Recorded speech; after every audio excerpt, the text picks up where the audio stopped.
നമ്മളുടെ കയ്യിൽ എന്തുണ്ട്? നിങ്ങളൊന്ന് ആലോചിച്ചു നോക്ക്. നമ്മൾ മരിച്ചു എന്ന് കേട്ടാൽ ആര് വരും? നിങ്ങളൊന്ന് ആലോചിച്ചു നോക്ക്. നമ്മൾ മരിച്ചു എന്ന് കേട്ടാൽ എത്ര നല്ല മനുഷ്യന്മാര് നമ്മളുടെ ഖബറ്, ആ ഖബറിന്റെ ചാര വരെ എത്ര നല്ല ആളുകൾ വരുമെന്ന് നിങ്ങളൊന്ന് ആലോചിച്ചു നോക്ക്. ഏറിയാൽ നമ്മളുടെ അടുത്ത കുടുംബക്കാർ, അവര് തന്നെ ഇഷ്ടമുള്ളത് കൊണ്ട് വരില്ല. വന്നിട്ടില്ലെങ്കിൽ ആളുകൾ എന്ത് പറയൂന്നുള്ള ബേജാറ് കൊണ്ട് വരിക. കുടുംബക്കാരങ്ങനെ വരുന്നത്. ഞാനൊക്കെ കുടുംബാണല്ലോ, ഞാനിങ്ങനെ പോവാതൊക്കെ. സുബ്ഹാനല്ലാഹ്, മയ്യത്ത് നിസ്കാരം കഴിഞ്ഞ് എല്ലാവരും അങ്ങ് തിരിച്ചു പോകും.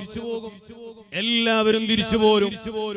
ആ തിരിച്ചു പോകുന്ന സമയത്തും വളരെ ചെറിയ ആളുകൾ അല്ലെ, നിങ്ങൾ കണ്ടില്ലേ? സാധാരണക്കാരായ ആളുകൾ, നമ്മളെ പോലെയുള്ള സാധാരണക്കാരായ ആളുകൾ അങ്ങ് മരിച്ചു പോകുമ്പോ എപ്പോഴാ ആളുകൾ കൂടല്? മനുഷ്യന്മാര് ചോദിക്കുക, എപ്പാ നിസ്കാരം നടക്കുക അല്ലേ? മയ്യത്ത് കാണാൻ പോലും ആളുകൾക്ക് നേരല്ല. കാണല് നല്ലതോ നല്ലതല്ലേ, അതല്ല ഞാനിപ്പോ പറയുന്നത്. ആ മയ്യത്തിറക്കാം വീട്ടിലേക്കൊന്ന് വരാൻ പോലും സമയമില്ല. എപ്പോഴാ നിസ്കാരം? 12:30 മണിക്ക് നിസ്കാരാണ്. എന്നാൽ ഒരു 12:25 കണക്കാക്കിയിട്ട് പള്ളിയിൽ വരും. സുബ്ഹാനല്ലാഹ്, 12:30 ആകുമ്പോഴത്തേക്ക് ആളുകൾ ഇങ്ങനെ ചോദിക്കാൻ തുടങ്ങും, അല്ല നേരായില്ലേ നിസ്കരിക്കല്ലേ? പള്ളിയിൽ ഉസ്താദ് ചിലപ്പോ പറയും, കുറച്ച് ആളുകൾ കൂടെ കേറാനുണ്ട്, നമുക്ക് കുറച്ച് തഹ്ലീൽ ചെല്ലാം. ഒരു 5 മിനിറ്റ് തഹ്ലീൽ ഇങ്ങനെ ചെല്ലുമ്പോഴത്തേക്ക് വീണ്ടും ആളുകൾ ചോദിക്കും, ഇനി വരുന്നോല് വേറെ നിസ്കരിച്ചോട്ടെ ഉസ്താദെ, നമ്മൾ നിസ്കരിക്കല്ലേ?